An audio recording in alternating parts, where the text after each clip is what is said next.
buenas a todos Eurofans, sean bienvenidos a una nueva entrevista aquí en este canal de YouTube de Eurorelinchu. Soy Omar Betancor y hoy toca seguir con nuestra travesía por nuestra Etapa Națională 2024 por la final de la preselección moldava. Hoy está con nosotros Olga Lisikova, aka OL. Hello Olga, how are you doing?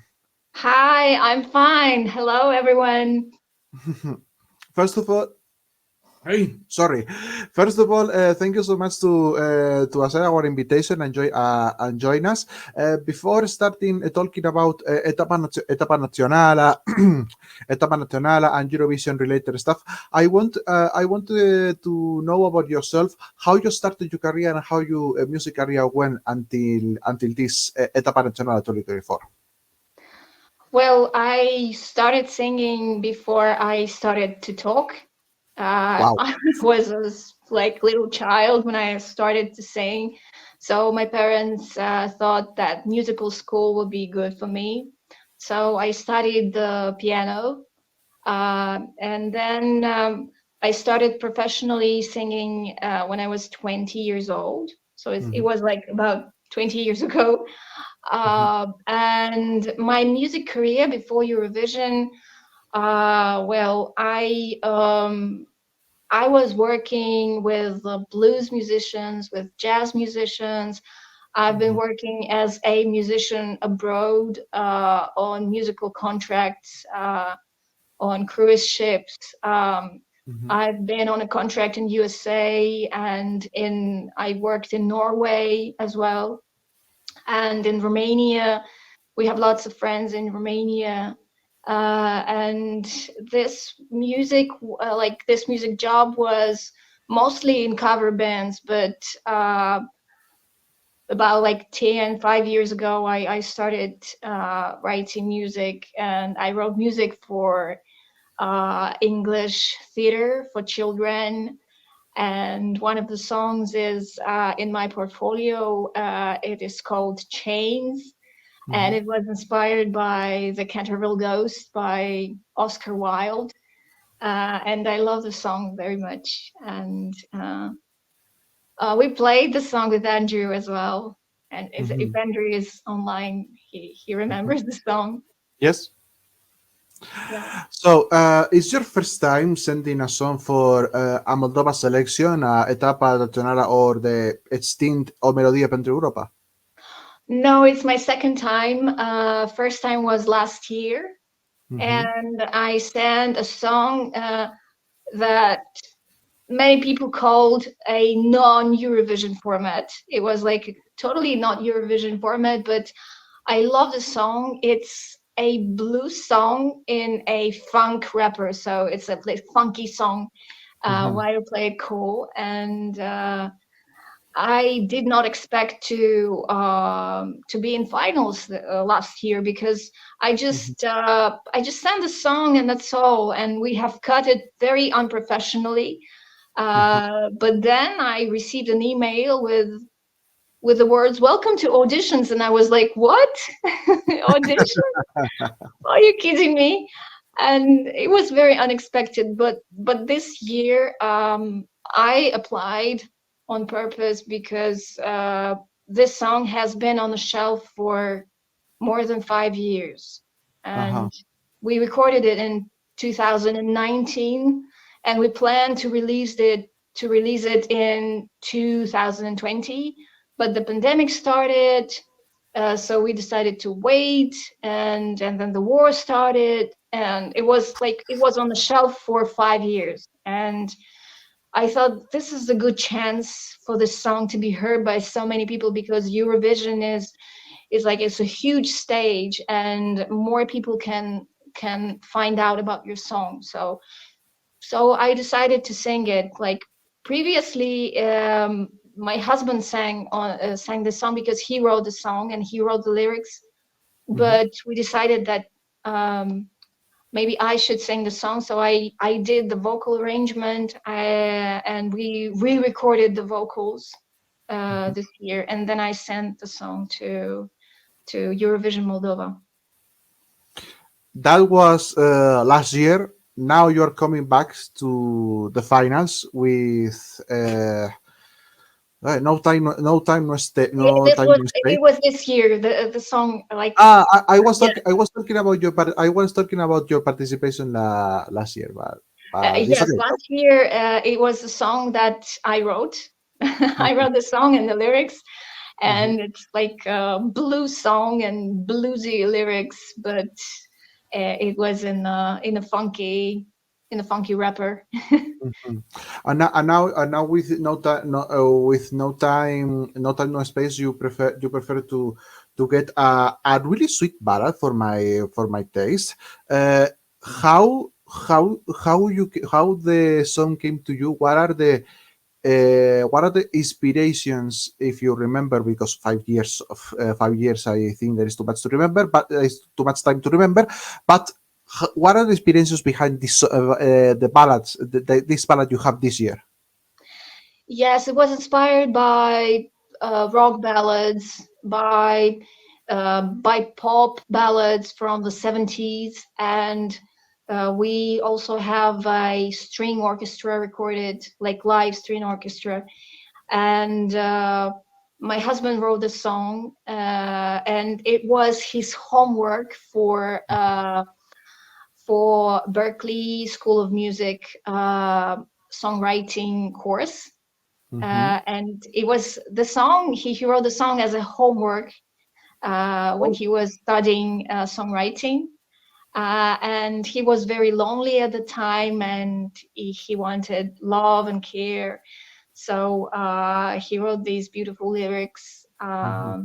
about time disappearing, space disappearing when I look into your face, when I look in your eyes. And it's a song about vulnerability, of being like so small and vulnerable in face of a strong feeling, in face of love. And you are afraid to lose that love. And you are catching every glimpse, every smile of the person you love. And but in the end, when you say I love you, the fear disappears, and there is no time and there is no space next to that person. I guess that you feel attached with the lyrics that Denis Nazarov wrote for this song. Yes, yes, yes. He's my husband, and he's also a musician, guitar player, and singer. Um, So, how you feel? First, I want to talk about your audition performance last January. Uh, how you feel you went? How you went, feel you went that auditions for you? Last year. No, this year in January the 17th, when you sang Oh, no time no space in the auditions. yeah, this year, well, I wasn't that stressed out as last year. I was a bit more confident because I knew the backstage, I knew the team on the television, and I knew how it is, how it works. So when I got to television, I was like at home, you know. But Mhm. last year was very stressful because I haven't been on live auditions on Eurovision, so Yeah. uh, it was really really stressful. But this year, I'm less stressed out. Mhm. uh, how you felt all the feedback that your son received from Moldovan fans and also from international fans. Well, I love the.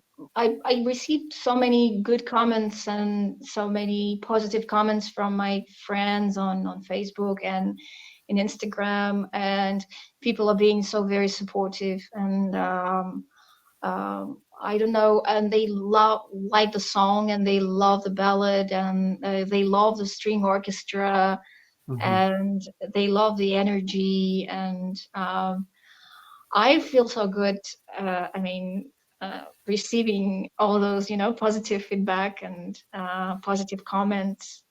I think it's wonderful. Now talking about the future nets, the finals in February the 17th. How are the preparations for that final are going? Do you have, as far as you can tell, don't spoil everything, of course, but how? What are the main idea for the staging and the costumes for the finals in February the 17th? Well, the costume is almost ready, Mm. and I will be working with the choreographer to, to polish my moves. We decided not to add any dancers on the stage because the song is very intimate and it's a ballad, so we don't want to like overload it with lots of like dancers and choreography and stuff like that. So Mhm. um, I can tell you I will be alone on the stage, which is also challenging because Yeah. last year I had these beautiful dancers and they've created this beautiful dance. But this year I will be alone on stage, and maybe we'll do some graphics in the background. We're working on that Mhm. so that it will be more emotional, so that the performance would be like more, have more emotions, like to add the spice to the song, but not overloading it with too many Yes. elements. Just maintain intimately as the lyrics require. Yes, yes. Besides your son, of course, what are your favorite entries from your mates in the finals in Etapa Națională? Well, my favorites Yes. uh, from Moldova, right? See, for your mates of the finals of the Moldovas this year, Ah. Oh, contestants this year. contestants. Well, my I prefer call it mates because I know this is a bit of competition, but call it competitors. yeah, I understand. Yeah, everyone is so unique, and we all have like unique voices and like unique songs. So yeah, I understand what you mean. Well, I liked the song that didn't pass the didn't pass to the finals. It's Uh-huh. Max Cara, I Broke the Chain. Hmm. It's a very good song. I don't know why they did not let that song pass to the finals. I have no idea. And we also have a local like punk star, Sasha Bognibov, and he wrote a good song. I not him, but I think someone wrote the song for him. I Mhm. don't remember the author. The song is called "Married to Twins," and it's a good song, but it didn't pass to the finals as well. And there are in the finals there are two good songs that I really love. It's Ekaterina Solomak, "Fever." I really love the song and the energy, and I also love Victor Gulik's song. It's also called "Fever," so we have two fever, like two How, songs with the same name, two I fevers. forgot that detail. I forgot that detail. How was the encounter with Victor and say, hey, we have two fevers here. Yes, it's like we are full with fever. And yeah, I love these two songs, and they are really good. And Ekaterina has a strong voice, and Hmm. yeah. Definitely, she did. Now, now turn to Eurovision stuff. If you follow the contest, of course, what are your first memories about watching a Eurovision Song Contest? My first memories. Yes. Well, I was a little child then, and I was a big fan of Eurovision in the middle of 90s, in the mid 90s, and in the mid Mhm. like 2000. But then I like in after 2010, I kind of stopped watching it. I watched it from time to time. I didn't watch every year, so I wasn't that constant fan of Eurovision. But my first memories, one of my first memories, I can't even remember. I think it was in maybe in Sweden too, but I Mhm. love that, you could really decide who will win. Mhm. I like it very much in Eurovision, and I like the freedom of expression. And well, I've been watching so many, so many entries and so many songs with so like different contestants, and we all remember Conchita Wurst, Mhm. that Baird, you know. And this is what I like about Eurovision, though many say that it's political, and sometimes it is. But I love the freedom of expression, and you can be anyone, and you can sing anything, any style, and you can dress up anything you like. And I also remember Croatia last year. Do you remember their? Of course, of course. They are contestants this year again in Dora's in the international final. So maybe they'll come back again if they win. Oh, I didn't know about that. I didn't know about that. If So, they wins the national final this year, maybe they come back. But they are in the process about that. oh, What are your favorite Eurovision songs? First from Moldova, from your own country, and then from another countries. Yes, another country. oh, I love so much what Aliona Moon does, and Mm. she participated in Eurovision. I don't remember the year, but the song, 2017. uh, yeah, but the song is so beautiful, and her performance was so beautiful, and she sang so good and clear. Mhm. I really love her performance, honestly. And about other Eurovision songs, like the winners, Just from another countries besides Moldova, no, isn't necessary if they are winners or not. I love Celine Dion. She won the contest in 1988 Hmm. with the song "Ne partez pas sans moi," Hmm. and she was representing Switzerland. And the song is so beautiful, and it reminds me of Never Ending Story. It's the song I love really that much, like very much. And also I love the song by Sam Ryder. Uh, Ah, yes, Spaceman. Spaceman. I love the song, and I think he won. I I like Ukraine. I like Ukrainian songs, and